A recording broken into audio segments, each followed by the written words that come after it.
Democratic Senator Chris Van Hollen with the photo evidence that he met with accused gang member Garcia in El Salvador yesterday. He said that meeting was the main goal of his trip there. Homeland Security Advisor Stephen Miller called out Garcia's defenders.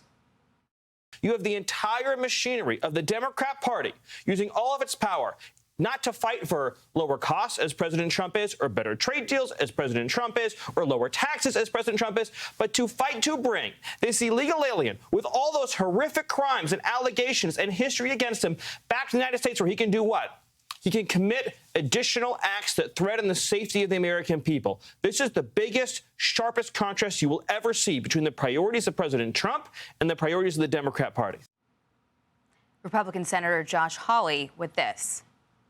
The Democrat Party has officially hit moral rock bottom. They are so in love with criminal illegals that they would like to go and personally escort them into the country one at a time, which I guess I slightly prefer to Joe Biden's version of this, which was to allow them in 10,000 a day at a time. But the truth is, the whole thing is absurd.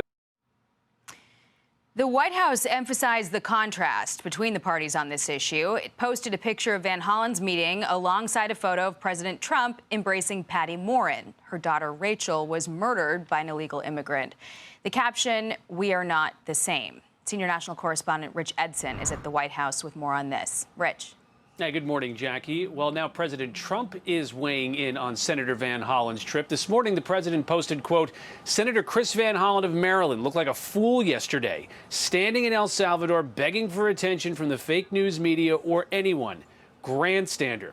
Now, the White House says the visit demonstrates Democrats' concern over criminal migrants over American crime victims. Van Hollen rejected any equivalence between Kilmar Abrego Garcia and the migrant who murdered Maryland's Rachel Morin. I am here to vouch for the judicial system in the United States, which guarantees individuals the right to due process. El Salvadorian President Nayib Bukele, an ally of President Trump, posted photos of the meeting and wrote, quote, "Kilmar Abrego Garcia, miraculously risen from the, quote, death camps and torture, now sipping margaritas with Senator Van Hollen in the tropical paradise of El Salvador." Abrego Garcia came to the U.S. illegally from El Salvador. The Supreme Court says the administration must facilitate Abrego Garcia's return to the U.S. after authorities mistakenly deported him last month. Reporters asked the president whether he would comply. I have to refer again to the lawyers. I'll have to do what they ask me to do. I had heard that there were a lot of things about a certain gentleman, perhaps it was that gentleman, that would make that case be a case that's easily winnable on appeal. Van Hollen said he's not the last member of Congress who will be going to El Salvador on this case. Jackie? Wow. All right. Rich Edson for us at the White House. Thank you, Rich. Ben Ferguson, host of the 47 Morning Update podcast and co-host of The Verdict with Ted Cruz podcast now. Ben, thanks for being here. Just to pick up where Rich left off, apparently Van Hollen not the last Democrat planning to make a trip. You would think that with all these new details trickling out, that maybe some of those lawmakers would reconsider their plans. No, why would they ever do that, right? Because they don't stand up for the American people. They stand up for MS-13 gang members. This may be the weirdest thing I've ever seen in my entire life from the Democratic Party. And I go back to the quote from Tom Homan. He says, quote, 2 federal judges, not him, 2 federal judges and a police department say this guy's an MS-13 gang member. ICE data says he's an MS-13 gang member. El Salvador says he's an MS-13 gang member. He's a gang member. This is a dangerous individual that should not be in this country. And now what they want to do is they say, we're going to go down there, advocate for a gang member, which is a part of a terrorist organization, and we want to bring them back into America, more gang members. The American people watch this, listen to the Democratic Party. When they tell you that they don't care about you through their actions, believe them. When they don't care about angel mothers that are at the White House, and many members in the media don't even cover the story because they can't stand American citizens, believe them. And when you look at the special treatment that the Democratic Party is doing right now for these gang members, you need to believe them when they say they don't care about Americans. They want more of these people coming into this country. They don't want more of them to come here so hopefully they can vote one day. They want to radically change this nation. Look at this picture on the screen. Did any of these Democrats go meet with the angel mothers? No. Why? Because they don't care about the people that die at the hands of these gang members. It's sad and it's sick. I mean, that's a pretty easy takeaway to make when you look at the contrast in these images. But I mean, I'm really struggling to understand what is the motivation here for these members to go down and meet with these people and advocate to bring them back, even despite all of this evidence that we've seen come out. I mean, why do they care about this one issue? Why do they want to make this person the sort of poster of their argument in particular? Yeah. Look, you don't have a leader of the Democratic Party right now, so they're all jockeying for trying to get their moment in the sun. And this goes back to the basic theme. Orange man bad. We hate Donald Trump. He's terrible. How do we undermine Donald Trump? Oh, we're going to put out a story. And let's be honest, in the past, they've gotten away with these types of disinformation stories. They change the narrative. They act like an MS-13 gang member is not one. They then say he's a victim. They say he's being tortured. You put all these lies out there, and usually what happens? The media sells the lie. Many of them did in this case. And this is the first time I feel like this new media and conservatives and places like Fox News Channel are winning by just telling you the honest facts.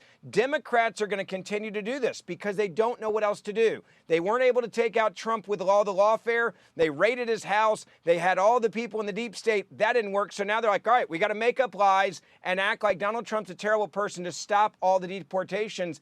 I don't think it's going to work. And look, the American people say they're in favor of what Donald Trump is doing. They don't want MS-13 gang members in this country, and they sure as hell don't want to turn them into heroes. Yeah, I mean, their desire to oppose President Trump is obviously clear, but this is becoming a more and more difficult argument for them to win.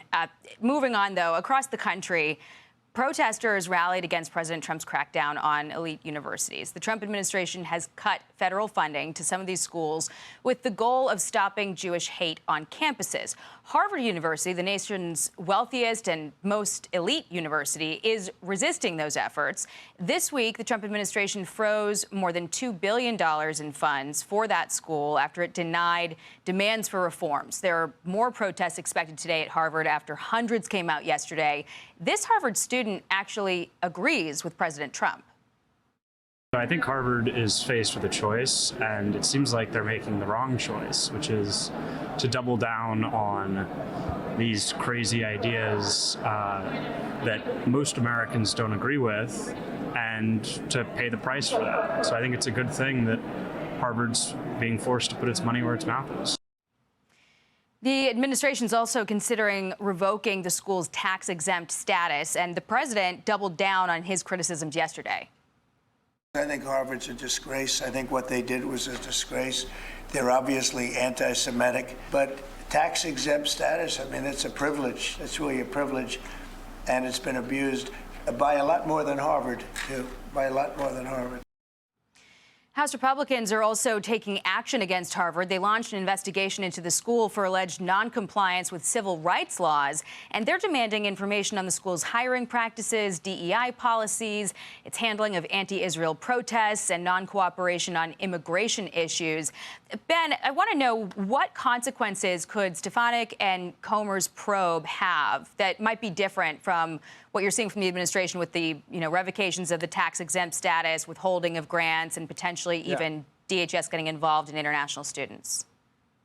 Look, I think there's a couple different things here that the American people are now finding out probably for the first time. Number one, how much of your tax dollars are going to places like Harvard and their bigotry and anti-Semitism that is being funded because of this money? You look at these protests, and Harvard is acting like they're a victim here, and other universities are going to jump on board with this. You're not. If you want to do this, then don't take federal funds. I personally believe there's no reason why Harvard needs federal funds. They have billions and billions in their endowment. They're going to be just fine. But I shouldn't subsidize this type of hate as a taxpayer. They're not doing the basics of education. They're indoctrinating students to hate Israel, hate Jewish students, and this is where our money should never go. And again, there's other universities out there. Hillsdale College is a great example. They're like, look, We don't take federal funds because we don't want to have to deal with all of this from the federal government. Harvard could walk away and do whatever they want to do. If they want to be this way, knock yourself out. You want to hate Jewish students? Knock yourself out. But don't expect the United States taxpayer to fund this type of hate. So I think Donald Trump's going to win on this issue. I think this is going to be a big change in the way that federal dollars are going to universities, and the American taxpayer should be glad, because we shouldn't be putting our money in these schools to indoctrinate any political ideology or hatred of a group of people. And just one final question. Do you know, is there any middle ground here? Because it looked for a moment like Harvard might be able to negotiate with the administration, but their list of demands was, pretty thorough. They wanted to audit the whole student body, faculty, staff, for viewpoint diversity, look at their hiring, screen their admissions, weed out international students who are hostile to American values. Is there anything to Harvard's opposition to this, that it is, too invasive of a probe? Yeah, look, here's what I would say to Harvard. You take billions of dollars, you got to answer questions. Like, it's that simple. And if you want the money to keep flowing while you've shown that you cannot be trusted, you should expect this type of colonoscopy from the administration. What are you really doing? Where is your money really going? Are you indoctrinating students to hate America? Are you bringing in students that also hate America and advocate for terrorist organizations like Hamas and Hezbollah, for example? So I don't feel sorry for Harvard. They've gotten away with this for far too long. You take the money, you got to answer questions. And again, if you don't like the probe, Harvard, then please stop taking the federal funds. Do what you want to do, but leave my tax dollars alone. And you can be a radical organization as a university and be proud about it and tell the world that's who you are.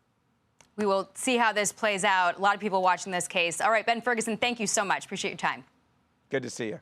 Hey everyone, I'm Emily Campagno. Catch me and my co-hosts Harris Faulkner and Kaylee McEnany on Outnumbered every weekday at 12 p.m. Eastern, or set your DVR. Also, don't forget to subscribe to the Fox News YouTube page for daily highlights.